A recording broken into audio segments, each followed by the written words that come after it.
Well, the craziest part is that I used to be in the same spot where you're at right now, probably a few years ago now, because I've been racing for a long time now. This is going on my 18th year of racing as a professional.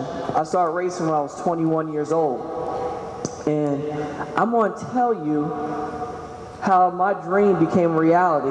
My dad and uncle, they drag raced before I was born. They used to drag race sportsman level, like build your own car. Anybody in here know what a Chevy Vega is? That's what we had. We had a little Chevy Vega with a little 350 small block combination in it. The craziest part of it is that I grew up around there learning how to work on stuff at an early age. Cutting my knuckles, doing different stuff, hurting my hands. But the thing about it is that I never realized what my dad and uncle was instilling in me. And I just had a love for this technology and putting things together and making things faster. Well, the crazy part about it is while I was in college, I went to college for business administration. And while I was in college, I said, you know what, I got to do an intern and study a business and do like a whole project on just studying a business on how to actually consult a business and make it better. And the crazy part about it is I picked a drag racing team. And when I picked this drag racing team, I went out to this drag racing team and I said, I want to work on the team. So he let me work on a team. So I saw how the guys ran the team, the head administrators ran the team. I saw the people work on the motorcycles, the motorcycle team. And at the same time I was on this motorcycle team, I learned how to do different things. I never welded before. So I stayed after and learned how to weld. Then I saw how they put the bikes together and started working on the engine stuff. Started putting engine things together, learned how to do that stuff. And before I knew it, they actually offered me a job to actually come there on my time off from college in the summertime to come back and get paid $100 a day. That was a lot of money back then. I was like, I'm there. And what I did was, everybody says, well, how do you always get to where you're at, AB? That's what all my friends call me, AB. And I said, you have to prepare yourself for when opportunity comes. And I'm going to explain on that a little bit more. And what I mean by preparing yourself when opportunity comes is when I took that job on that race team, I noticed they went testing a lot. Well, you know what?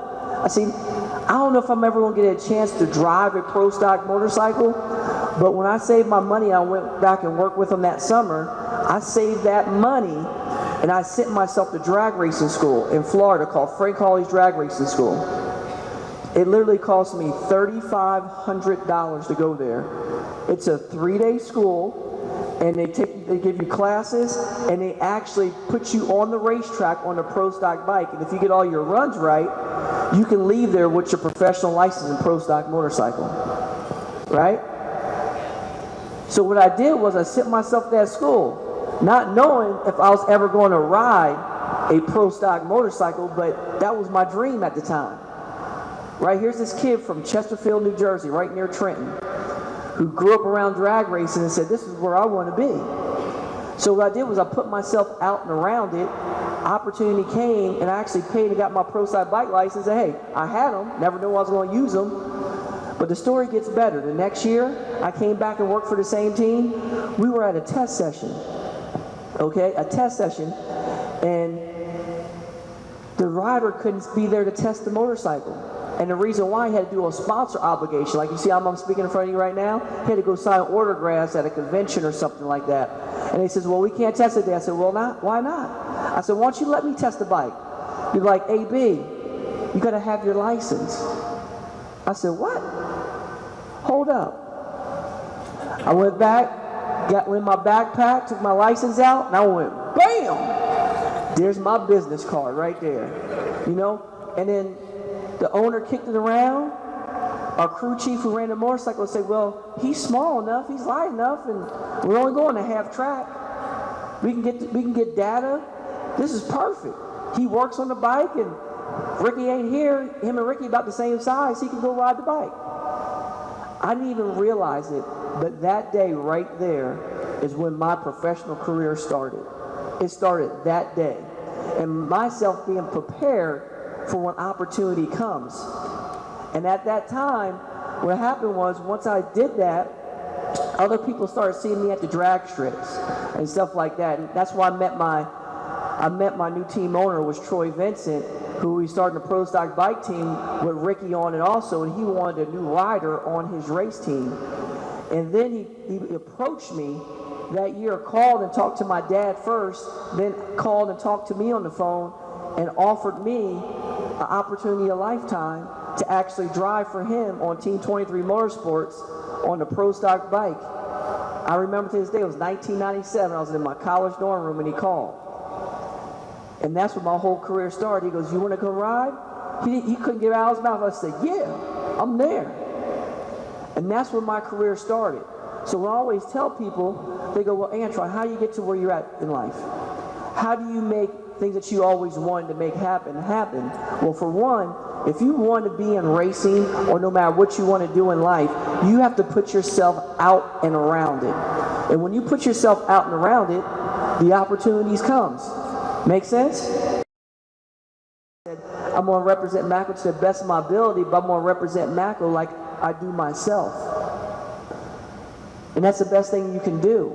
You know what I mean? Because you got to think about it. It's not just about you no more. You're your own brand. And you got to remember that when you talk to somebody and how you represent yourself. And that's why integrity plays an important role. This is what I want you to think about. It was a company. I'll give you this last thing about integrity. It was a company that's so funny. It was this company that wanted to hire from within. But the employees didn't know they were hiring from within, right? So imagine you walking in, you worked at this big company that had over 100 cubicles, and you walked in and you found a $100 bill by your cubicle laying on the floor. Right? What you gonna do with that $100 bill? Huh? Shoot. Somebody said, "I'm going to Applebee's for the 2 for $20. Right? Well, the thing about it is that before we start talking about integrity, everybody has that same mindset, just like if you were in a school. You walk down the hallway and you found a $100 bill laying on the hallway floor.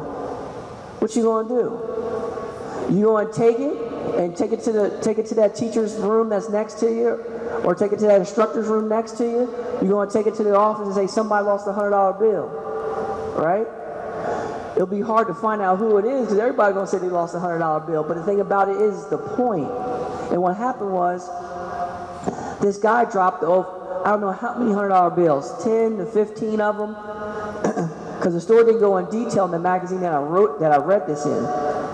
And then what happened was, do you know out of about 10 to $1,500 bills that he put out there, only 3 of them were turned back in, that came up missing, right? Well, you had either 12 people or 10 people go out there, thought that they made out with some money because they got a $100 bill in their pocket. Well, the 3 people that turned the $100 bills in, they got promoted to supervisors of team group leader supervisors because they want to have competition in the company within, so the company has competition so they can grow, so they can push each other, right? Well, the 3 team leaders got $15,000 raises and got a 2-week paid vacation also, because that's the integrity that you want to run your business. You know what I mean? Making sense now? When you think people are not watching,